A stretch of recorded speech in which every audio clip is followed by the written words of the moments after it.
नमस्कार, मैं प्रशस्ति तिवारी स्वागत करती हूँ आपका केकेडी न्यूज में। वही रुक करेंगे कुछ बड़ी खबरों की ओर। दिल्ली से एक बड़ी खबर सामने आ रही है, जहां दिल्ली शराब घोटाला केस में सीबीआई ने शिकंजा कसा है। बता दें कि सीबीआई ने हैदराबाद के चार्टर्ड अकाउंटेंट बूची बाबू गोरंचला को गिरफ्तार कर लिया है। इसके साथ ही चार्टर्ड अकाउंटेंट को अदालत में पेश किया जाएगा। बता दें कि लाइसेंसधारियों और उनके लाभार्थी मालिकों को गलत लाभ पहुंचाने का आरोप लगाया गया है, जहां पर चार्टर्ड अकाउंट को अदालत में पेश किया जाएगा। बड़ी खबर आ रही दिल्ली से, दिल्ली शराब घोटाला केस में सीबीआई ने शिकंजा कसा।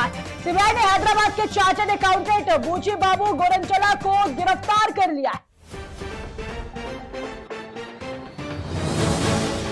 वही तुर्की से एक बड़ी खबर आ रही है, जहां तुर्की में भूकंप से लगभग 7,900 लोगों की मौत हो गई है। बता दें करीब 42,259 लोग घायल हो गए। बताते चले कि सीरिया में लगभग 1,932 लोगों की मौत की खबर सामने आई है। सीरिया में 3,849 लोग घायल हो गए।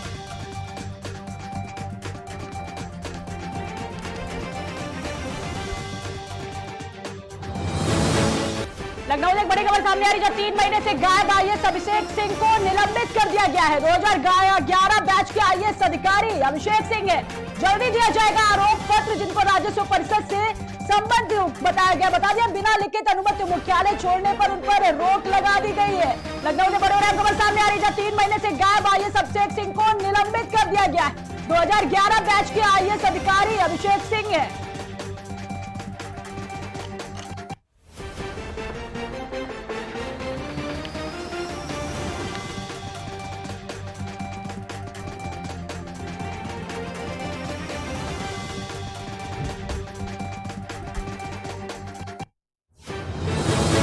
वाराणसी से एक बड़ी खबर सामने आ रही है, सपा अध्यक्ष अखिलेश यादव का 2 दिवसीय काशी दौरा है। बता दें कि कल सुबह 11:15 बजे बाबतपुर एयरपोर्ट पर अखिलेश यादव पहुंचेंगे। बाबतपुर एयरपोर्ट से बलिया के लिए रवाना भी होंगे। वही शाम 3:20 बजे पुनः बाबतपुर पहुंचेंगे अखिलेश यादव। रात्रि को वाराणसी में विश्राम करेंगे। बड़ी खबर आ रही है, जहां पर शाम 3 बजे पुनः बाबतपुर अखिलेश यादव पहुंचेंगे। बता दें कि बाबतपुर एयरपोर्ट से बलिया के लिए रवाना होंगे। इसके साथ ही 11:15 बजे बाबतपुर एयरपोर्ट पर अखिलेश यादव पहुंचेंगे, जहां उनका काशी का 2 दिवसीय दौरा है।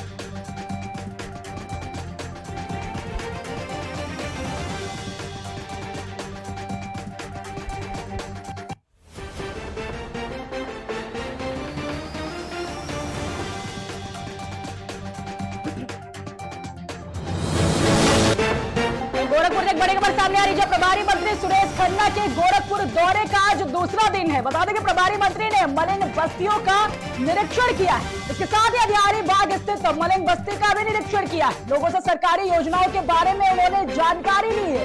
कुछ लोगों ने प्रभारी मंत्री को अपनी समस्याओं से भी अवगत कराया है। बड़ी खबर आ रही है, जहां पर अधिकारी बाग स्थित मलिन बस्ती का निरीक्षण किया है। प्रभारी मंत्री ने मलिन बस्तियों का निरीक्षण किया है। वही गोरखपुर प्रभारी मंत्री सुरेश खन्ना के गोरखपुर दौरे का आज दूसरा दिन।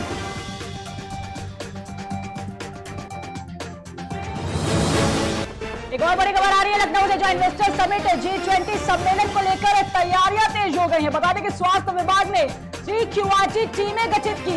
आपात स्थिति में टीमों को रवाना किया जाएगा। इसके साथ ही टीम में डॉक्टर स्टाफ मिलाकर 5 लोग शामिल किए गए। 200 डॉक्टर व पैरामेडिकल स्टाफ की ड्यूटी को तय कर दिया गया है। लखनऊ से एक बड़ी खबर आ रही है, जहां पर स्वास्थ्य विभाग ने 3 QRT टीमें गठित की, जहां पर समिट G20 सम्मेलन को लेकर तैयारियां तेज कर दी गई हैं। आपात स्थितियों में टीमों को रवाना किया जाएगा। इसके साथ ही हर टीम में डॉक्टर स्टाफ मिलाकर 5 लोग शामिल होंगे।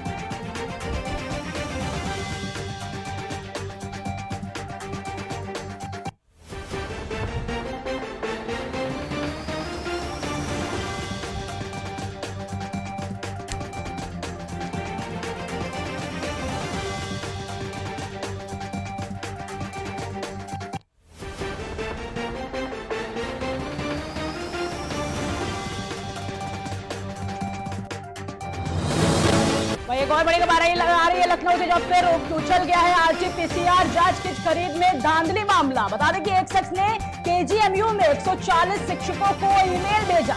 वही खरीद संबंधी दस्तावेजों के साथ शिक्षकों को भी ईमेल भेजा गया है। RT-PCR किट की खरीद लगभग 26.32 रुपए के हिसाब से की गई थी। इसके साथ ही महाराष्ट्र में किट लेवल 18.48 रुपए में खरीदा गया है।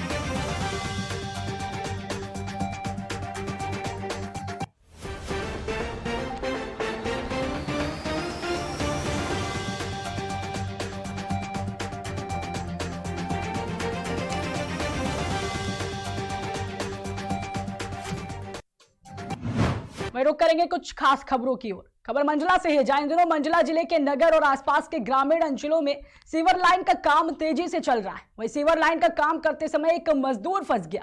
दरअसल गहराई में पाइपलाइन का कार्य चल रहा था, अचानक मिट्टी धंस गई। इस दौरान मजदूर फंस गया है। वही सूचना पर पहुंची पुलिस प्रशासन और जिला प्रशासन ने रेस्क्यू कर घायल मजदूरों को बाहर निकालने का प्रयास किया है।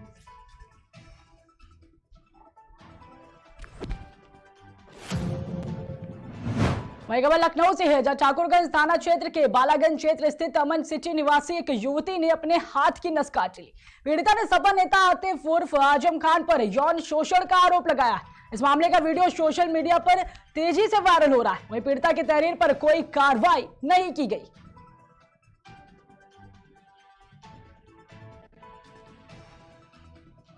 आज हम मौजूद हैं ठाकुरगंज के अमन सिटी बिहार कॉलोनी में, जहां पर पीड़ित महिला के साथ कुछ लोगों ने अन्याय किया और यहां पर जो है ठाकुरगंज क्षेत्र में इन्होंने एफआईआर भी कराया था, लेकिन पुलिस के द्वारा कोई कार्रवाई नहीं की गई।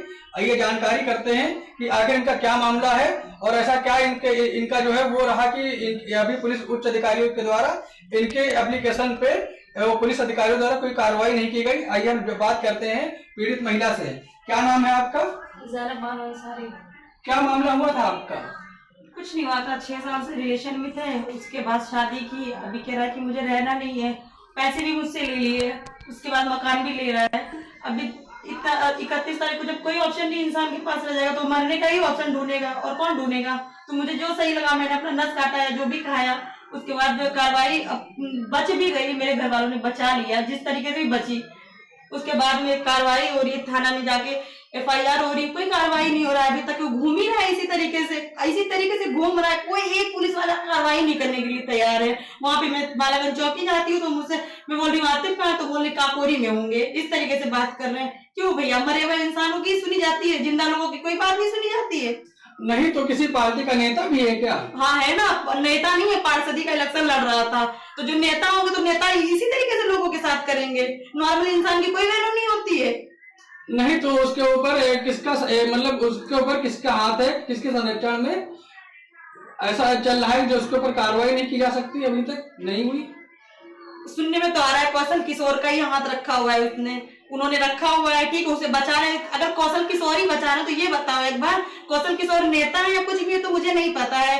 एक बात बताइए, अगर वो मतलब वो जो इंसान 6 साल से मेरे साथ इतना बुरा कर रहा हो, ठीक है, यहाँ तक गिला के मुझे छोड़ दिया कि मैं सुसाइड करने पे मजबूर हो गई, उसका सुन सकते हैं, मेरा नहीं सुन सकते हैं वो।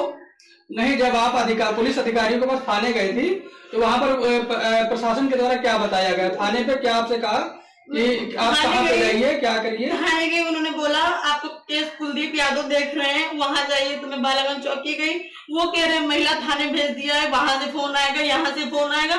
यार तकलीफ मुझे आज है, ठीक है। तो पुलिस के ऊपर किसी का दबाव है क्या? जाहिर सी बात है, या पैसे नहीं होंगे पुलिस वालों ने, या दबाव होगा, और कौन सा ऑप्शन हो सकता है? या फिर इंसानों की सुनी ही नहीं जाती है। तो आगे क्या गलती थी? अब आगे आपकी क्या राय, आप क्या सरकार से क्या मांग रखना चाहती हैं, पुलिस प्रशासन से क्या चाहते हैं? इतना चाहती हूँ, मेरा गलत हुआ है तो उसके साथ भी वही होना चाहिए बस। अगर उसने मेरे साथ गलत किया है तो उसके साथ भी होना चाहिए, क्यों नहीं हो रहा है?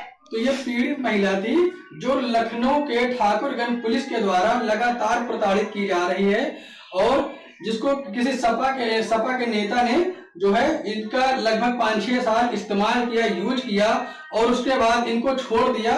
और इन्होंने अभी जल्द में ही आत्महत्या करने की भी कोशिश की थी, और उसके बाद लेकिन अभी तक लखनऊ पुलिस के ठाकुरगंज क्षेत्र की पुलिस के द्वारा अभी तक कोई कार्रवाई नहीं की गई है। और इनका कहना है कि अगर इस पे पुलिस के द्वारा अगर कोई कार्रवाई नहीं की जाती है तो मैं आगे चलकर आत्महत्या भी कर सकती हूँ। आज मौजूद है ठाकुरगंज के।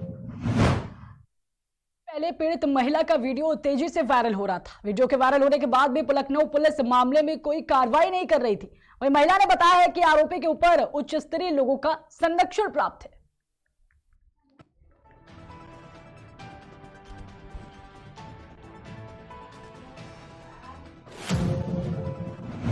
वही खबर फर्रुखाबाद से है, जब महिला को उसके पति ने कई महीने पहले 3 तलाक दिया था। वहीं वापस रखने के लिए पति अपने पिता के साथ हलाला करने का महिला पर दबाव बना रहा था। इसके साथ ही पीड़ित महिला ने जीएमएसपी के कार्यालय पहुंचकर अधिकारियों के सामने रो रो कर गुहार लगाई। वहीं पीड़िता का आरोप है कि थाना पुलिस ने सांठगांठ कर मुकदमे से कई आरोपियों के नाम निकाले। पीड़िता ने कहा है कि अगर आरोपियों पर कार्रवाई नहीं हुई तो अपनी मासूम पुत्री के साथ आत्मदाह कर लेगी।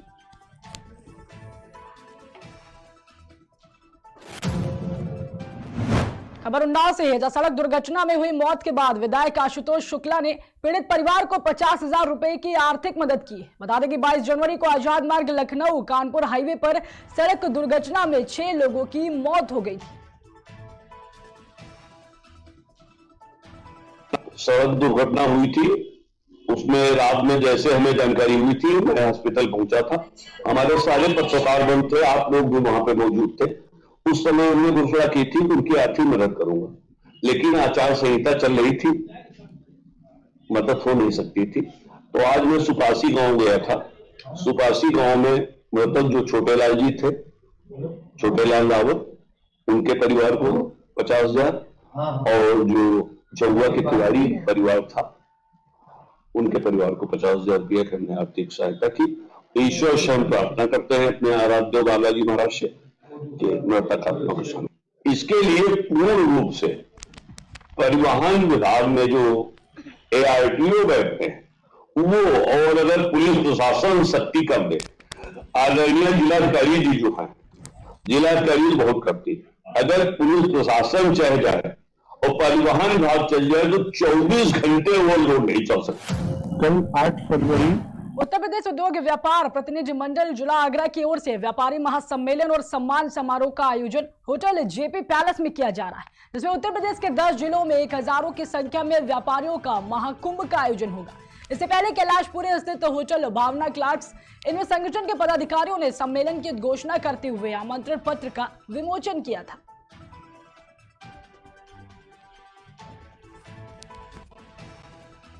कल 8 फरवरी को JP होटल में व्यापारियों का महासम्मेलन जो है होने जा रहा है। इसमें अन्य जिलों से हमारे व्यापार मंडल के पदाधिकारी आएंगे और आगरा का 1000 व्यापारी जो है, जो हमारे व्यापार मंडल से पंजीकृत है, वो व्यापारी व्यापार मंडल महासम्मेलन में शामिल होगा। और माननीय हमारे जो है लखनऊ से जो है उनका जो आगमन है। इसके साथ में हमारे व्यापार मंडल की जो आगरा में इकाइयां गठित हैं, सभी इकाइयों से व्यापार मंडल के अध्यक्ष महामंत्री वहां पर जो है ना आएंगे और सरकार की जो रीति और जो नीतियां हैं उसके ऊपर जो है चिंतन, उसके ऊपर जो है साथ में जो है उसके ऊपर जो है वार्ता। इसके साथ में व्यापार मंडल जो लगातार 10 वर्ष से जो है मैं जिलाध्यक्ष की जिम्मेदारी मेरे ऊपर है, जिसको मैं निर्वहन कर रहा हूँ। और हमने व्यापार मंडल का महासम्मेलन जो है पिछले 2018 में खचितपुर सीकरी गुलिस्तान में जो है आयोजित किया था। बहुत सफल आयोजन हमने किया था। दो व्यापार प्रतिनिधि मंडल जो है लगातार 50 जैसे कि गौरवशाली इनके वर्ष हैं और इसमें लगातार ये व्यापारी हित और उद्योग हित के लिए प्रयास करते हैं। व्यापारी हित के लिए प्रयास की इसी श्रृंखला में कल 8 फरवरी को होटल JP पैलेस के सभागार में 1000 से अधिक व्यापारी प्रतिनिधियों की मौजूदगी में प्रदेश और देश के व्यापारिक हितों के ऊपर चिंतन और मंथन होगा। और इसमें तमाम विभाग, चाहे खाद्य की बात करें, चाहे GST की बात करें, चाहे व्यापारी सुरक्षा की बात करें, इन सब पर गहन मंथन होगा। और इस मंथन के बाद जो विचार बिंदु निकलेंगे वो सरकार और प्रदेश सरकार के समक्ष रखे जाएंगे और उस पर अपने सुझावों के साथ ये पूरा उत्तर प्रदेश उद्योग व्यापारी प्रतिनिधि बुंदेलखंड विश्वविद्यालय में 27वां दीक्षांत समारोह आयोजित किया गया। दीक्षांत समारोह में 95 को PhD उपाधि और 77 मेधावियों को पदक के साथ ही 7,577 विद्यार्थियों को उपाधियां प्रदान की गई। उत्तर प्रदेश की महामहिम राज्यपाल और कुलाधिपति आनंदीबेन पटेल ने कहा कि युवाओं को देश को आगे ले जाने के लिए आखिरी सांस तक काम करने वाले महापुरुषों का अनुसरण करना होगा। साथ ही उन्होंने कहा कि विद्यार्थियों को अत्याधुनिक तकनीक और उद्योगों की मांग के अनुरूप कुशल बनाने पर जोर दिया जाए। मुझे इतना ही पूछना है कि बात आपने बताई, बहुत ही सुंदर तरीके से आपने कुंडली बनाई।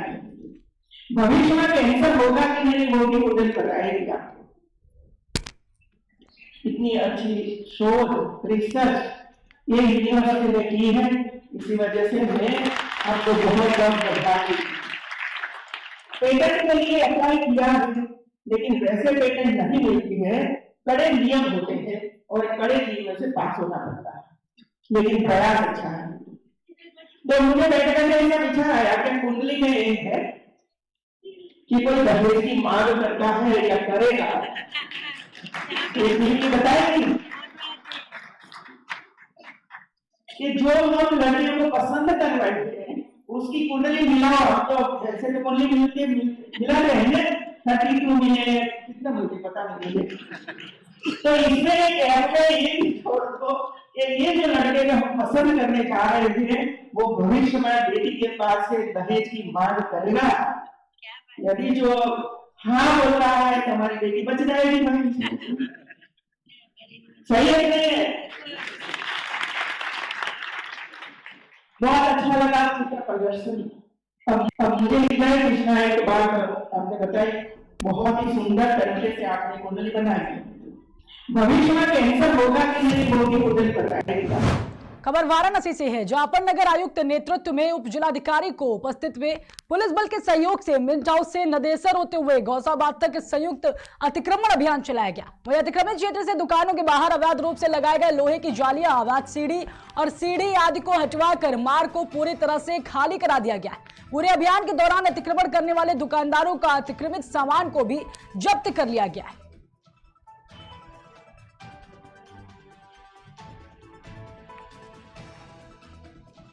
नगर आयुक्त महोदय द्वारा इसी खबर से जुड़ी तमाम जानकारियों के साथ हमारे साथ जुड़ चुके हैं हमारे संवाददाता आशुतोष मिश्रा। आशुतोष, आपको आवाज आ रही है हमारी? जी मैडम, आवाज आ रही है। जी आशुतोष, तो ये जो अतिक्रमण अभियान चलाया गया है इसके बारे में क्या कुछ अपडेट है आपके पास में? 13 दिवसीय को राष्ट्रपति महोदय का दौरा है, इसको देखते हुए सभी क्षेत्रों में अतिक्रमण अभियान चलाया गया, जिसमें नगर आयुक्त महोदय द्वारा अतिक्रमणकारियों को चेतावनी दी गई कि जो भी अतिक्रमण किए हुए हैं सड़क पे कृपया हटा लें, उनसे निवेदन किया गया और तमाम जगहों पर नोटिस चस्पा की गई कि राष्ट्रपति महोदय के आगमन को देखते हुए सभी अतिक्रमणकारी अपने आगे से अतिक्रमण हटवा ले, अन्यथा नगर निगम द्वारा कार्रवाई की जाएगी। जी, तो किस तरह का अतिक्रमण ये करवाया गया है? ये अवैध रूप से टीना और दीवार बाउंड्री किए हुए हैं। कुछ लोगों ने अतिक्रमण किया, उस बीच अधिकारियों से बहस भी हुई। नगर आयुक्त महोदय द्वारा नोटिस जारी कर तमाम अतिक्रमणकारियों को बैठक में नगर आयुक्त द्वारा सभी अतिक्रमणकारियों को अतिक्रमण हटाने की चेतावनी दी गई है। जी आशुतोष, आखिर ये कब से, कितने दिन हो गए कि अतिक्रमण कब से लगा हुआ था? ये करीब महीनों से अतिक्रमण चल रहा था। कुछ बगल के ग्रामीणों और शहरी वासियों द्वारा शिकायत की गई थी नगर आयुक्त महोदय को। इसको देखते हुए आज विगत राष्ट्रपति महोदय के दौरे को देखते हुए अतिक्रमण हटाया जा रहा है। जी आशुतोष, ये बताइए प्रशासन अभी तक क्या कर रहा था इसमें? प्रशासन कुछ दिन पहले सभी को चेतावनी दी थी, लेकिन कुछ लोगों प्रशासन की चेतावनी को नहीं समझ रहे हैं। इस वजह से देखते हुए आज पूरी टीम द्वारा, नगर निगम टीम द्वारा अतिक्रमण अभियान चलाया गया। जी, बहुत बहुत धन्यवाद आशुतोष आपका। जैसा देखा आपने कि जहां पर नगर आयुक्त नेतृत्व में उप जिलाधिकारी की उपस्थिति में पुलिस बल के सहयोग से मिंट हाउस से नदेसर तक गौसाबाद तक संयुक्त अतिक्रमण अभियान चलाया गया। दुकानों के बाहर अवैध रूप से लगाए गए लोहे की जालियां, अवैध सीढ़ी आदि को हटवाकर मार्ग को पूरी तरह से खाली करवा दिया गया। पूरे अभियान के दौरान अतिक्रमण करने वाले दुकानदारों को अतिक्रमित सामान को भी जब्त किया गया।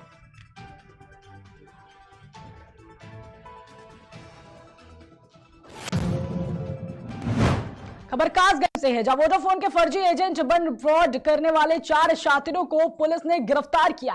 बता दें कि कासगंज जनपद के थाना गंज जुडवारा क्षेत्र के मस्तीपुर गांव निवासी ने 22 जनवरी को थाने पर एक लिखित तहरीर दी थी, जिसमें बताया गया कि 31 दिसंबर 2022 को उसके मोबाइल पर 2 अज्ञात नंबरों से फोन आया था, जिसमें फोन करने वाले ने बताया कि हम वोडाफोन कंपनी से बोल रहे हैं और आपके मोबाइल नंबर पर एक ऑफर चल रहा है, जिसके तहत आपको 10,000 रुपए जमा करने पर 35,000 रुपए और एक मोटरसाइकिल मिलेगी। हालांकि इस मामले में पुलिस ने कार्रवाई करते हुए आरोपियों को गिरफ्तार कर लिया है। फिलहाल की खबरों में इतना ही, रुकते हैं एक छोटे से ब्रेक के लिए।